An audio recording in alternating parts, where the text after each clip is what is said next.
तुमच्या माध्यमातून पत्रकारांच्या मला कळालं की मतमोजणी काहीतरी आता 20 दिवसांनंतर आहे.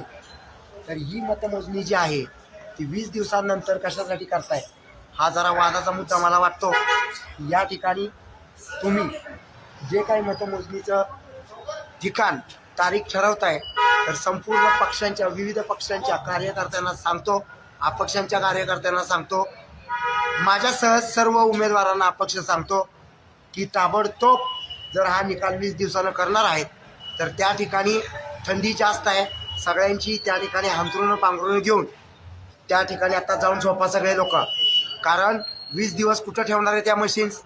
काय उद्या झालं तर शरद पवार साहेब सारख्या लोकांनी सांगितलं होतं की मशिनीमध्ये घोळ आहे, तर तसा घोळ करणार आहे का? मला काय बोलायचं नाही कुणाला. BJPचं जर काही षडयंत्र असेल तर असं करू नका. हा देश संविधानामुळे चालतो आणि संविधानामुळे ही जनता आहे आणि जनतेमुळे हे संविधान आहे. आमच्या जनतेला वेड्यात काढायचं काम तुम्ही करायचं नाही.